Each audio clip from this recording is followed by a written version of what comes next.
Today it is Osun and Lagos. Our politicians have not learnt any lesson whatsoever in how to guide safely this democracy that, unfortunately, most of them who are beneficiaries of this democracy today did not participate in the struggle for the actualization of this democracy. That is the worrisome aspect of it. People do not learn from history, and they want to allow history to repeat itself. What happened in Osun was totally needless, totally unnecessary, and it was because people who ordinarily should lead, abandoned their responsibility of providing leadership and began to instigate people, against themselves. If there was a ruling of the court and you are confused about what the ruling actually stipulates, we've had this on a number of occasions, even in gubernatorial disputes. What is expected of any civil human being, organization, or group is to approach the court. People have even approached the Supreme Court in the past to seek an interpretation. If it is the grammatical composition of this judgment that is difficult for people to comprehend, I'm not a lawyer, I would have expected that they would have approached the court and asked the court to, in plain language, interpret the judgment of the court. But rather, people relied on social media interpretation. Almost everybody in Osun became lawyers on Facebook and were giving all sort of interpretation to that judgment. And what did that lead to? It led to instigation of violence because people who are not law enforcement agents assumed the role of law enforcement agent and went out under the guise of wanting to enforce the ruling of the court, which led to that unwarranted violence and eventual unfortunate death of those 6 people. It is sad. It shows that our politicians are not ready to learn, and the desperation for power remains on the increase. So, from what you've said so far, what could have actually been done to prevent this form of violence? Because you said our politicians have not learned. What exactly should they know? Since they are not willing to learn, what should they know? Maybe the public should actually also be aware of some of these things. Well, the public most importantly should be aware that most of the people who they call leaders are not informed. And sometimes when I saw a senior lawyer on one of the national TV the other day, trying to justify the reason why members of his party were asked to go and occupy the secretariat, and you'll be surprised that it is least expected of even a lawyer of that ranking to believe that it is civilians who are not law enforcement agents, who are not court bailiffs, that should go out and enforce the ruling of a court. That tells you that even some of them who are educated are very mischievous because of how they always want to exploit their ignorant followers for selfish political gain. And that is why people were asking, particularly members of the APC, to go out and enforce the ruling of the court. For God's sake, are your members law enforcement agents? Are there no procedure for enforcing the ruling of the court? Is the doors of the court closed to approach for simple interpretation of his ruling, which has caused controversy between the APC and the PDP? If the PDP is saying this is what the court says, and you are saying this is what the court says, the arbiter is still the court. You approach the court, the law justices, what is in interpretation of your ruling? Rather than it's mobilizing people to go and enforce on behalf of the citizens, you want to come and govern, they cannot go to work, workers have their too at the local government, people cannot sleep with their 2 eyes closed. Is that leadership that you want to come and provide, even if the law, even if the ruling of the court says go back and resume your duty? Why do we not prioritize the people? Why are you putting the people behind and putting your interest in the fore? Because you say you want to enforce a court judgment. It's very unfortunate. Okay.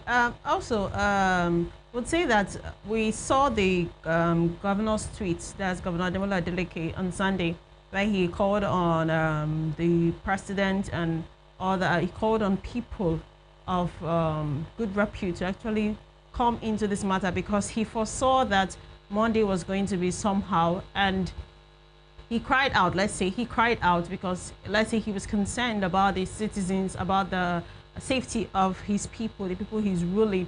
So what would you say about that? Was it that the cry he came out to do, it didn't actually do anything because it seemed as though everyone kept silent till the violence actually hit us all? Well, Governor Ademola Adeleke, as the Chief Security Officer of the state, has a responsibility to raise that alarm, has a responsibility to call the higher authorities attention to what was impending in Osun. Remember that though the governor is the chief security officer, he does not control the armed forces, because if he does not even control the police or the paramilitary in the state. All of them takes their command and order from Abuja, one of the deficiencies of our own federal system of government in Nigeria. So the governor was very right to have foresaw what was coming on Monday, and eventually it became vindicated from my point of view, because if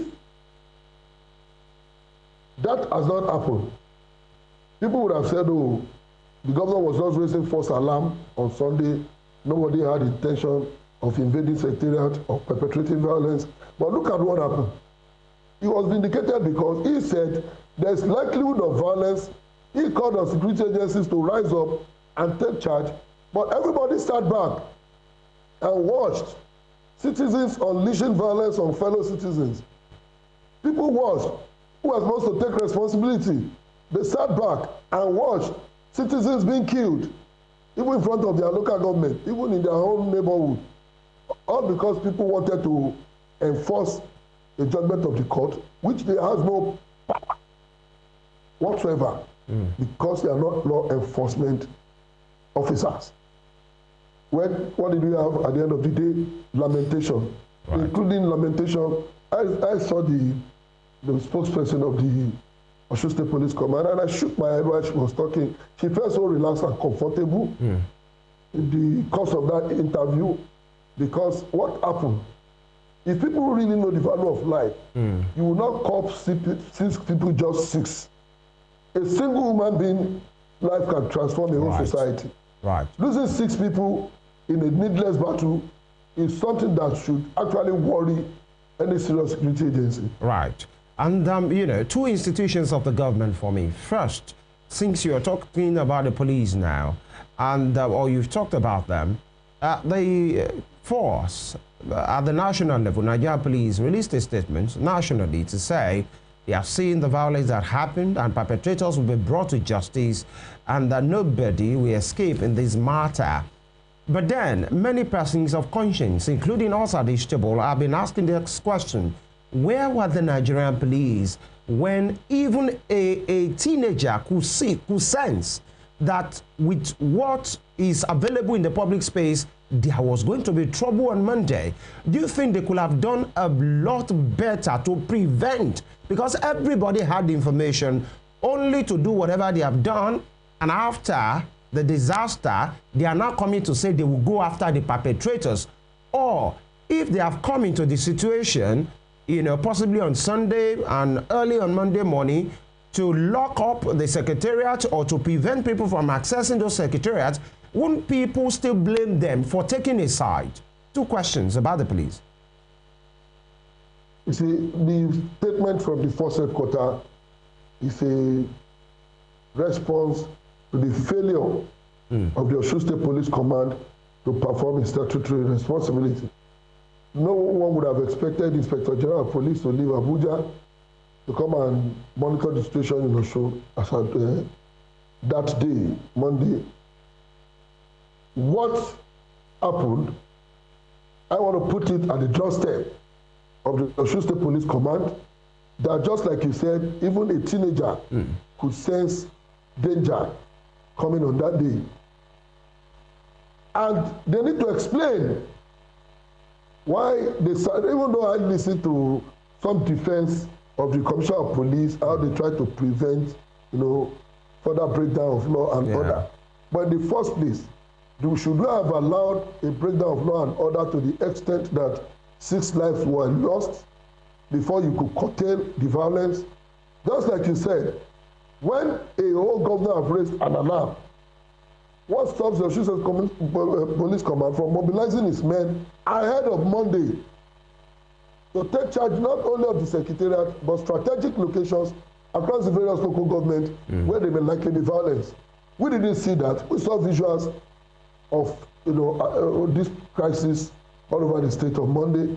It practically looked like no security agency was on ground. No men of the civil defense, no men of the Nigerian police at site until later when we've been hearing reports of killing, report of shooting.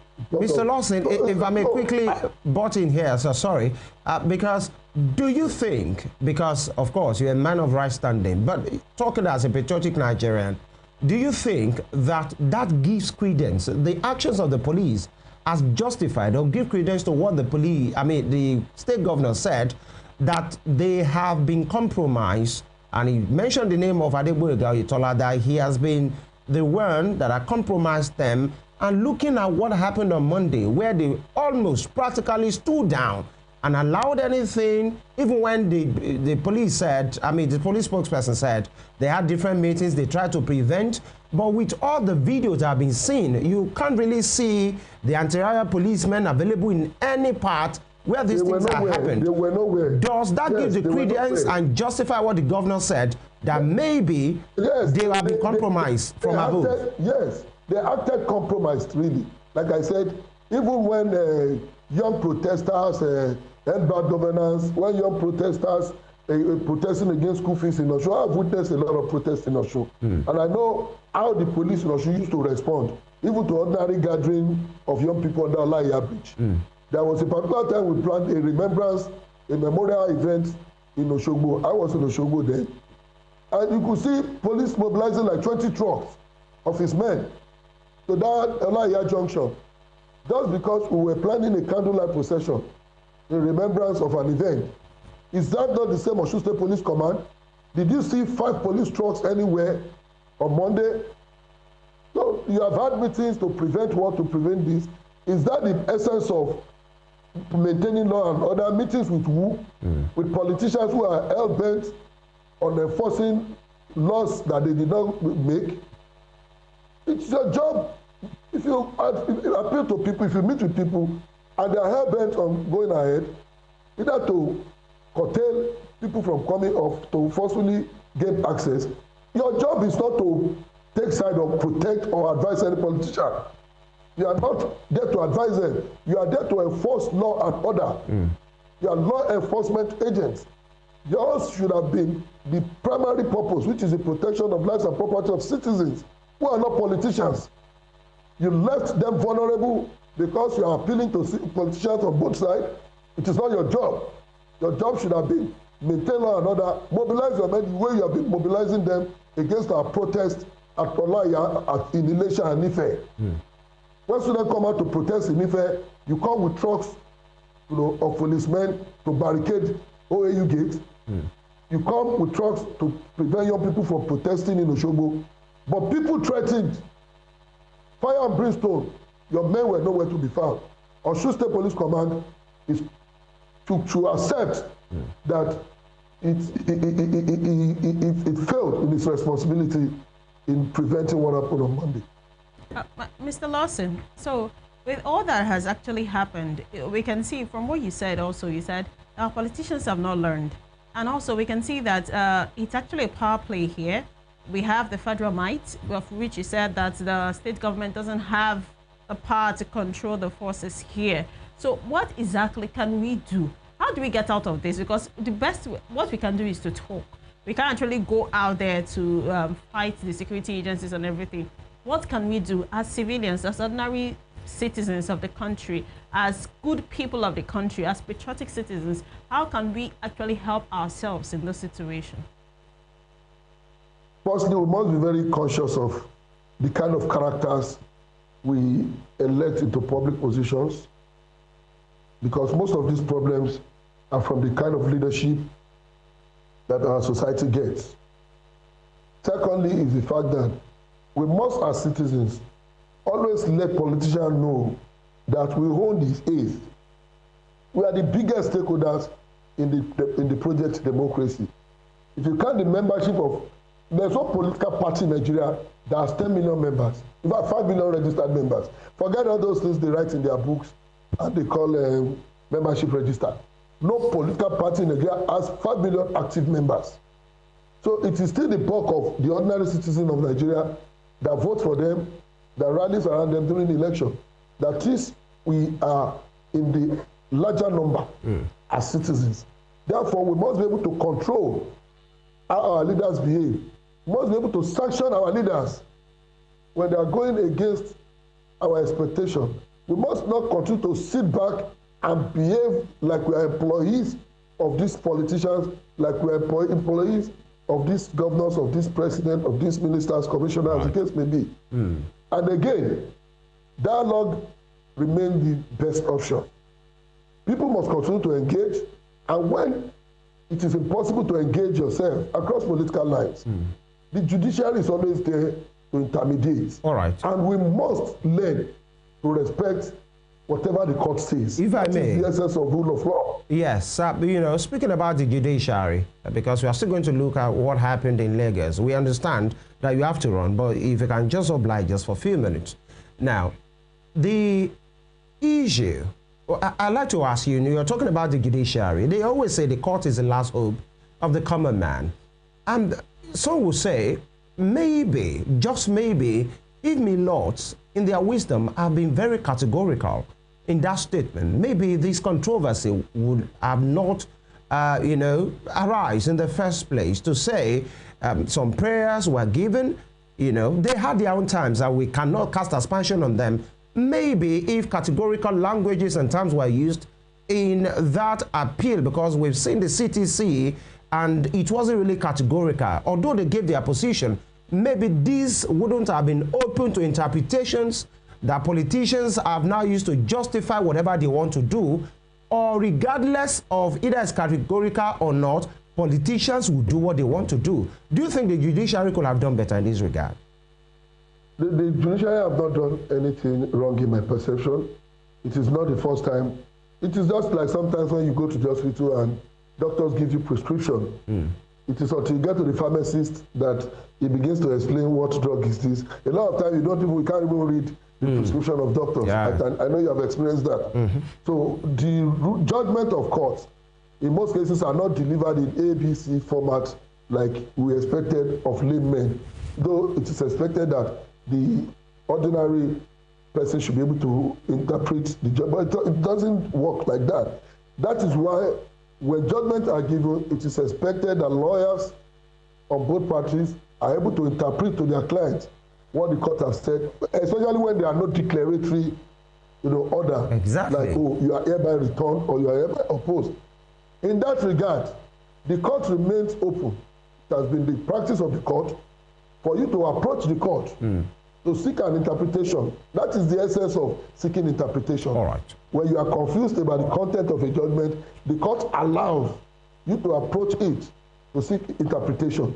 That is what is expected of any civil organization, rather than resorting to self-help, like the case of Osun. All right. They should have gone back to the court and seek interpretation of that judgment. So I don't think the judiciary have done anything wrong. All right. Quickly, let's head to Lagos. Your Lagos, Center of Excellence. It's been from one, chaos to the other, especially at the House of Assembly.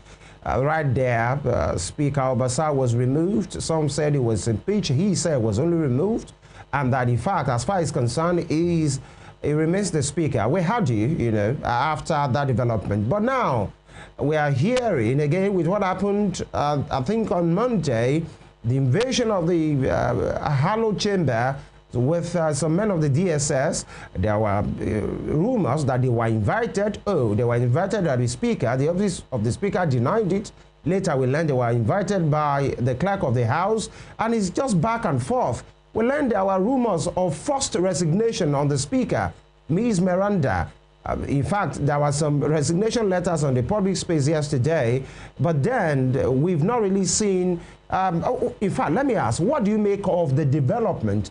Because we learned the GSC did approve of the removal of Obasa. Oh, maybe Abuja is not pleased with that decision, and then it's just back and forth. What do you make of the situation at the Lagos State House of Assembly as of now? Thank you. You see, the removal of the election of a speaker, as the case may be, outside the political gymnastics of the party, is purely the business of members of the assembly. To elect you, simple majority; to remove you, two-thirds majority. Due process has been followed. Whether he said he was impeached or not, there's nothing like impeachment of speaker. It is the governor, deputy president, and vice president that the impeachment clause is applicable to. It is not the speaker is removed, and Obasa stands removed in the eye of the law, because whatever you are seeing happening in the assembly now is simply because Mr. Obasa is trying to do what nobody has done since the assumption of this republic. Since 1990 now, I have not seen anywhere, even in the National Assembly, where the speaker, Senate president have been removed, and we see this kind of drama that Obasa is trying to pull in Lagos. The people who elected you, in their majority, just the first day, you saw 36 members, 36 out of 40, minus the incumbent speaker and Obasa, meaning only 2 members were absent, passing a vote of confidence on the speaker, that Honorable Mojisola Miranda, that she remains the speaker. They have confidence in her. What Obasa is doing is just to destabilize the peace of that house. You have gone to court. Let the court decide. Resume your duty as an ordinary member representing Agege. You see, for me, I don't want to believe that even if Abuja is not comfortable, the president, as the case may be, as people are being referred to, people are referring to, I don't think that should be enough to undermine what the law says. That should be able to undermine a simple democratic process, which was done in a transparent manner, openly. What does Obasa want? Is it an inheritance? Is it a monarchy that he wants to remain as full elected in their majority? Say, no, we don't want you again. Why must you insist on remaining their speaker? So he has gone to court. He should leave everyone out of this and face his matter in the court. And let's see if the court will invalidate the decision of the House or not. Rather than, you see, for the role that the security agencies played, the House admitted that it invited the DSS, which I actually find very ridiculous. The police should remain the primary law enforcement agency.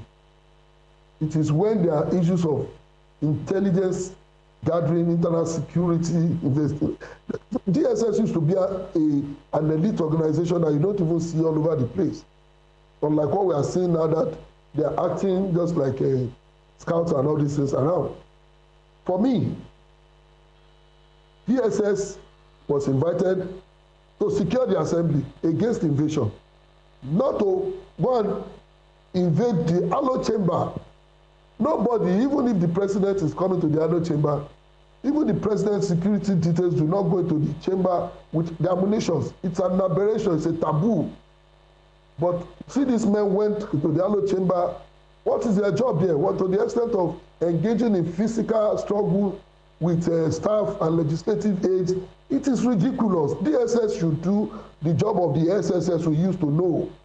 Intelligence driven, very strategic. They are not seen all over the place like we are seeing them now.